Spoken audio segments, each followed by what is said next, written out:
Long Island medium Theresa Caputo is going to be involved in a new and different business.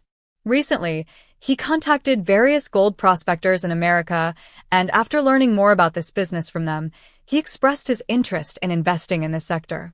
Before starting the business, Theresa discussed it with her family. During the discussion, her son Larry Caputo Jr. supported her decision and said, "Mom, this would be a really good business. I will be by your side and provide all the support you need in your business." Capitalizing on her family's support and confidence, Theresa is now preparing to embark on this new business journey. Theresa Caputo, widely known across America as the Long Island medium, had built her life on connecting people with their loved ones who had passed on. For years, her gift had brought comfort, healing, and hope to thousands. Yet, despite her success and recognition, Theresa always believed in evolving, in embracing new challenges that life placed before her. One late summer afternoon, while sipping her coffee in her Long Island kitchen, Theresa found herself watching a documentary on gold prospectors in the American West. The rough landscapes, the stories of people dedicating their lives to searching for gold, and the possibility of building something tangible beyond her spiritual work intrigued her. For the first time, she felt an unusual pull toward an industry that seemed far removed from her world of readings and spirits. Curious, Theresa began contacting several gold prospectors across the United States. She spent weeks on long phone calls, video meetings, and even planned a few trips to mining sites. The prospectors explained the risks, the rewards, and the deep history tied to gold. She listened carefully, her sharp intuition picking up not only on their words but on their energy. Some were skeptical of her sudden interest, but many admired her determination. After gathering knowledge, Theresa realized she didn't just want to be a casual investor. She wanted to build a brand that combined the legacy of gold with her own identity as someone who had always connected people with value, whether spiritual or material. She imagined creating a company that not only invested in gold, but also told the stories of the people who mined it, the communities it supported, and the timeless value it carried. Before moving forward, Theresa knew she had to sit down with her family. One evening, she gathered everyone in her cozy living room.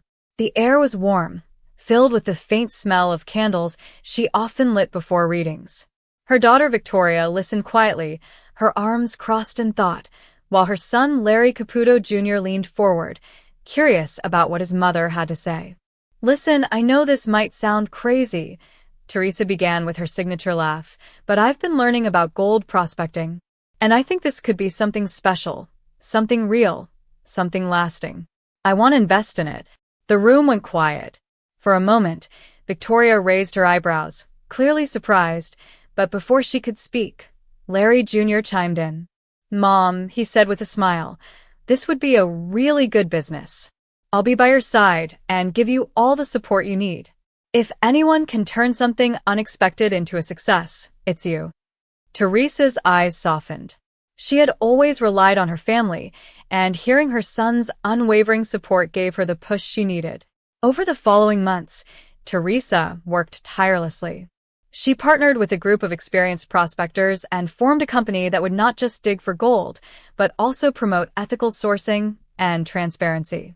She traveled between Long Island and various sites in Nevada and Colorado, learning about the machinery, the land rights, and the painstaking patience required in the trade. At times, she questioned herself. She would stand in the middle of a dusty mining field, her hair tied back, boots covered in dirt, and think, what is a medium from Long Island doing out here? But then she remembered the spirits she had connected with over the years, voices from the past urging their loved ones to take risks, to follow dreams, to live fully. Maybe this was her own moment of transformation. Her business quickly gained attention. News outlets that once covered her readings now marveled at her bold new journey. Some critics called it a publicity stunt, but Theresa ignored them. She knew her intentions were real, and with her family beside her, she pressed forward. Soon, her company launched a line of jewelry crafted from the ethically sourced gold they mined. Each piece carried not just the shine of the precious metal but also a story about the miners, the land, and the journey from earth to artistry. Customers loved the authenticity, and within a year, Theresa's brand became a symbol of both trust and innovation. One evening, as she sat on her porch in Long Island, Theresa reflected on the whirlwind of the past year. She thought about the spirits she had spoken to, the families she had comforted, and now, the miners and workers whose lives had changed because of her venture. She smiled, knowing she had not abandoned her calling but had expanded it. With her son Larry Jr. by her side and her family's support anchoring her, Theresa Caputo proved that it was never too late to start something new. Just as she had always connected the living with the departed, she now connected the past with the future through gold, legacy, and courage. However, the set of the Drew Barrymore show was filled with an electric kind of energy that day. The audience had gathered not just for the charm of Drew Barrymore herself, but because a very special guest was appearing, Theresa Caputo, the world-renowned Long Island medium. For years, people had watched her on television, seen her deliver messages from loved ones who had passed on, and now a select group of audience members were about to experience something extraordinary, something that could change the way they carried their grief forever. The cameras panned across the excited faces as Drew introduced Theresa. The medium walked onto the stage in her signature big hair, her sharp sense of style, and her infectious confidence.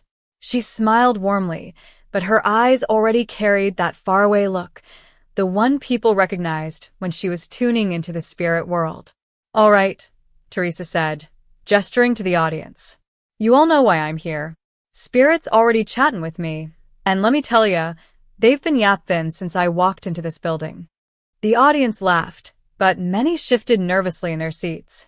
Some clutched tissues, some clasped hands, already preparing for the possibility that their loved one might come through. Drew, standing beside Theresa, encouraged everyone to remain open. Almost immediately, Theresa turned to the left side of the audience. Her tone changed, gentle but certain. "I have a young man stepping forward. He's showing me he passed suddenly, like out of nowhere. He's making me feel like he didn't get to say goodbye. Does anyone here connect with a brother, or maybe a son, who passed unexpectedly?" A woman in her early 40s raised a trembling hand. Her eyes were already welling with tears. "That's my brother," she whispered. "He died in a car accident 2 years ago. We never got to say goodbye." Theresa's face softened. She approached the woman carefully. "Sweetheart, he's telling me you still carry guilt, like you should have been there for him that night. He wants you to know you couldn't have changed what happened. He says he's proud of you for the way you've stepped up for your family." The woman broke down, nodding vigorously. I did. I took care of our mom after he died. I never knew if he knew how much I loved him." Theresa leaned in. "Oh, he knows. He's literally yelling at me to tell you, 'I love you more.' He's showing me that phrase clear as day." "Does that mean something?" The woman gasped, clutching her chest. "That's what we used to say. Every time. 'I love you more.'" The audience collectively let out a hushed sigh. The woman, tears streaming down her face, looked lighter, like a burden had just been lifted. But Theresa wasn't done. She turned suddenly to the center rows. "Now I have a father figure stepping forward. He's apologizing. He says he wasn't the best with words when he was here, but he's sorry for not showing enough affection." Who here lost a father who struggled to express himself? A middle-aged man, sitting stiffly with his arms crossed, raised his hand slowly. "That sounds like my dad. He passed last year from a heart attack." Theresa walked toward him. "He's coming through with such strong energy. He's showing me a watch, something about time. Did you inherit a watch from him?" The man's eyes widened. "Yes. I wear his old watch every day." He lifted his wrist, revealing a worn leather band with a simple silver face. "Perfect," Theresa said, nodding. "He's saying every time you look at that watch, you're not just remembering him, you're carrying his presence with you. He says he's finally able to say the words he never could. 'I love you, son. I'm proud of the man you've become.'" The man, who had been holding back his emotions, suddenly crumbled. His shoulders shook as he buried his face in his hands. The audience erupted into quiet applause, some crying with him. Drew reached out, holding his arm gently for support. Then, Theresa paused again. Her eyes scanned the far-right corner of the room. She tilted her head, as if listening to someone whispering in her ear. I don't usually do this, but this is strong. I have a little girl in spirit. She's bringing me the image of a pink stuffed bunny. Does that connect for someone? A young couple, seated together, immediately burst into tears. The woman clutched her partner's hand tightly and nodded. That's our daughter. She passed away at 4 years old.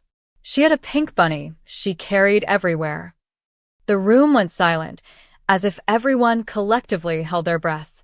Even Drew pressed a hand to her mouth, her eyes glistening.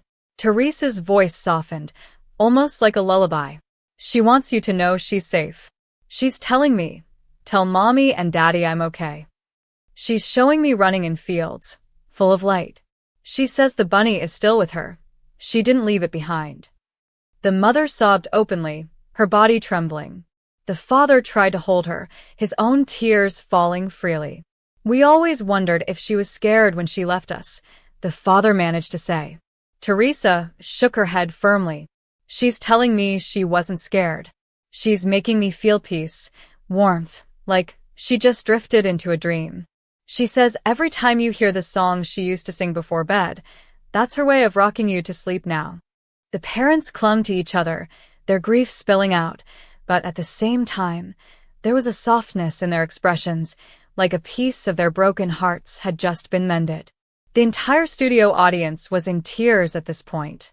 Even Drew herself struggled to hold back emotion, wiping her eyes as she turned back to the camera. Ladies and gentlemen, she said, her voice breaking slightly, what we just witnessed is the power of connection, love, and closure. Theresa, thank you for bringing comfort and healing today. Theresa smiled gently, though she too dabbed at her eyes. Listen, I don't take credit for this. I'm just the messenger. Your loved ones, your angels, they're the ones reminding you that love never dies. The applause that followed wasn't just for the show. It was for the parents who felt their daughter again, for the man who finally heard the words his father couldn't say in life, and for the woman who knew her brother still loved her more. As the cameras faded out, the audience didn't feel like strangers anymore. They had shared something sacred, something healing, something unforgettable. And for each person who walked out of the studio that day, one truth echoed in their hearts. Even in loss, love is eternal. However, the studio lights dimmed slightly, casting a warm glow over the set of Long Island Medium. Theresa Caputo, with her signature blonde hair teased high and her long nails tapping gently on her note cards, looked out at the unusual trio seated in the front row. Tonight wasn't just another audience reading, it was something special. A pastor, a rabbi, and a Buddhist monk had all come together, curious yet skeptical, to see whether Theresa could truly bridge the worlds of the living and the dead. Pastor Michael, dressed in a crisp black suit with a white clerical collar, sat with his hands folded tightly, as if in silent prayer. Beside him was Rabbi Cohen, a kindly older man with a full gray beard and a gentle smile, his yarmulke perfectly placed. On the other side, serene in his saffron robe, sat Venerable Tenzin, a Buddhist monk whose calm eyes scanned the room with curiosity rather than judgment. The audience buzzed with anticipation. It was rare to see such different spiritual leaders sitting side by side, and rarer still to witness them opening themselves up to something outside their traditions. Theresa stepped forward, her voice soft but filled with conviction. "All right, Spirit," she said aloud. "I know you brought these 3 incredible men here tonight for a reason. So, let's see what messages you have for them." She paused, pressing her manicured hand to her chest. Suddenly, she gasped lightly, as though struck by an invisible wave of energy. "I'm getting a mother figure here," she said, turning toward Pastor Michael. "Sir, I feel this very strong presence of a woman who passed some years ago. She's telling me she was your guiding light, and even when you doubted your calling, she pushed you forward. She's showing me rosary beads. Does that make sense?" The pastor's eyes widened, his lips trembling. "That's my mother, Theresa. She passed when I was in seminary. And yes, she never went a day without her rosary." Theresa smiled gently. She's proud of you, Father. She says you've carried the light of faith even in your darkest moments. And she's saying, oh, wow, this is strong. She's saying she knew you doubted your worth, but God never did. Pastor Michael wiped his eyes, whispering a soft prayer under his breath. Before the room could settle, Theresa's focus shifted sharply. She turned toward Rabbi Cohen. Now, Rabbi, I've got a gentleman stepping forward for you. He feels like a teacher, a mentor. He's showing me old books, Hebrew texts, and he's pointing to a candle. He says, keep the light of wisdom burning. Rabbi Cohen's eyes glistened. That sounds like my grandfather, Rav Eliyahu. He taught me Torah when I was a boy, every night by candlelight. He passed away before I became a rabbi. Theresa nodded firmly. He wants you to know he's still teaching you. Every time you feel that spark of inspiration while reading scripture, that's him whispering in your ear. He says you've done well carrying on his legacy. The rabbi placed a hand over his heart. Baruch Dayan Haemet, he murmured, overcome with emotion. Now Theresa turned slowly toward the monk, who remained serene, though his stillness masked deep curiosity. Venerable Tenzin, she said softly, I don't often connect with spirits from different traditions, but I feel such a powerful presence around you. This feels like a brother, a fellow monk, someone who walked the path with you, but passed before you reached this country. He's bowing with gratitude. For the first time, the monk's calm face softened with visible emotion. Yes, he whispered. My brother in the monastery, Dorj, died suddenly before I left Tibet. We shared everything, our vows, our daily practice. I have wondered many times if he found peace. Theresa closed her eyes, as if listening to words carried on the wind. He says he has peace beyond what words can hold. He's thanking you for continuing the path, for chanting when he no longer could. He says, do not grieve. Every mantra you recite, I recite with you. The monk pressed his palms together, bowing his head. Incredible, he said quietly. The audience sat in stunned silence. 3 leaders, 3 faiths, one shared moment of connection. Theresa's eyes filled with tears as she addressed the entire room. You see, Spirit doesn't care what religion you are. Love is universal. Faith is universal. Whether you call it God, Adonai, or Dharma, it's all the same light. Tonight, Spirit just showed us that we're more connected than we think. The pastor, the rabbi, and the monk looked at one another. Differences of tradition, doctrine, and belief suddenly felt small in the face of what they had just experienced. In that moment, they weren't representatives of separate faiths. They were 3 human beings, touched by the same unseen hand. As the audience rose to its feet in a standing ovation, Theresa stepped back, overwhelmed but grateful. She knew she had just been part of something rare, something holy. For once, it wasn't just about proving life after death. It was about proving life beyond division. And for everyone present, that night became unforgettable. However, it was a crisp autumn afternoon in Long Island, and the community center was filled with anticipation. People had gathered from near and far, some skeptics, some believers, but all carrying stories of loss, hope, and the yearning for connection. At the center of it all was Theresa Caputo, the Long Island medium, her signature blonde hair gleaming under the lights, her voice full of warmth and humor as she prepared to step into the unseen world of spirit. Among the audience sat Suzanne, a woman in her late 40s with soft brown hair pulled back neatly and a look of nervous curiosity in her eyes. She had come to the event with her sister, mostly at her urging. Suzanne had experienced a great loss years ago, one that had left a permanent scar on her heart. She wasn't sure if she believed in mediums, but there was a quiet part of her that longed for something, anything, that could reassure her that her loved one was still close by. As Theresa walked through the rows, she stopped suddenly, holding her hands out as if feeling invisible energy. Okay, Spirit is taking me right over here, she said, pointing towards Suzanne's section. I'm being pulled to a mother figure. Someone's mom is stepping forward, but also, I keep hearing the name Suzanne. Who here connects to a Suzanne? Suzanne's breath caught. Her sister nudged her, whispering, That's you. Say something. Raising her hand hesitantly, Suzanne said, I'm Suzanne. Theresa's eyes lit up. Perfect. Your mom just shouted. That's my girl. She's right here, and she's making me feel like you've been waiting a long time for this. Does that make sense? Tears welled in Suzanne's eyes. Yes, my mom passed away almost 10 years ago. I wasn't sure if I'd hear from her today. Theresa nodded, her hands gesturing with intensity as though she was relaying a message directly. Your mom says, honey, I've been talking to you this whole time. You just haven't realized it. She keeps showing me a locket. Do you have her picture in something you wear? Susan gasped softly. She reached for the silver chain around her neck and pulled out a small heart-shaped locket. Yes, this was hers. I wear it every day. Theresa smiled knowingly. That's her way of letting you know she's with you every single day. And she just made me feel like you talk to her at night before bed, asking if she hears you.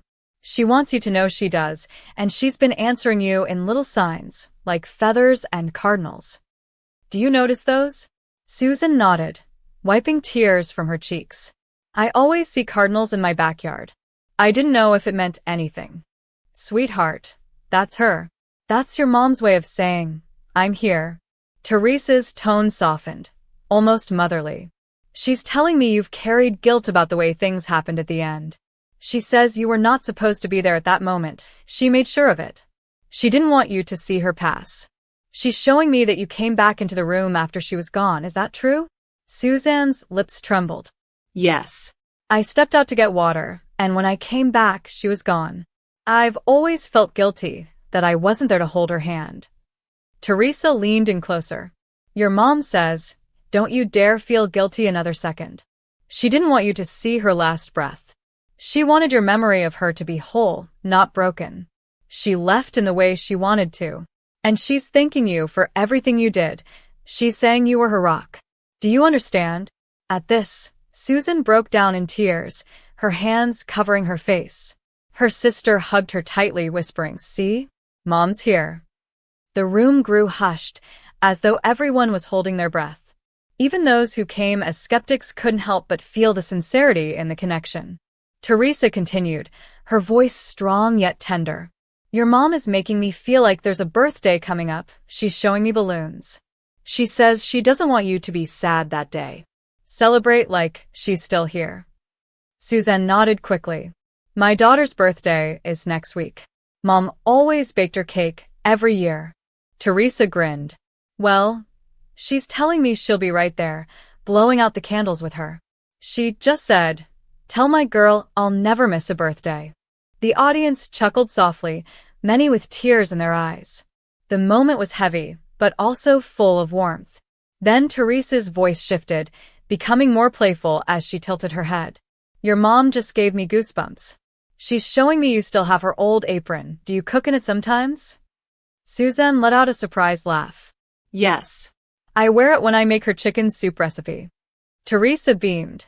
That's her way of saying you're keeping her alive through those traditions. She's right there, stirring the pot with you, making sure you don't forget to add the salt. The audience laughed, and Susan smiled through her tears. It was the first time in years she felt comfort instead of pain when speaking about her mother. Finally, Theresa's tone softened again. Your mom just said, tell Susan, I am proud of her. She's acknowledging how strong you've been, even when you didn't feel like it.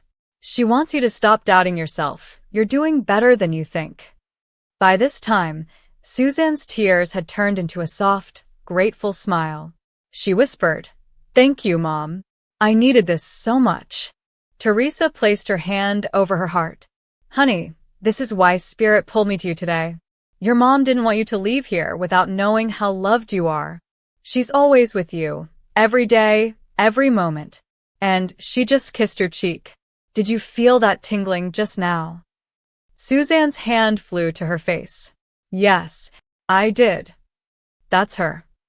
The audience broke into quiet applause, not just for Suzanne, but for the powerful moment they had all witnessed. As Theresa moved on to the next reading, Suzanne sat back in her chair, her heart lighter than it had been in years. She squeezed her locket and whispered to herself, "I love you too, Mom." For the first time since her mother's passing, Susan felt true peace. And though she came into the room as a skeptic, she left with a renewed belief, not just in Theresa's gift, but in the unbreakable bond between a mother and daughter, a bond that even death could never sever. Hello, lovely viewers. Welcome to my channel. I am Mina. Hope your day is so well. If you like the video, don't forget to subscribe the channel.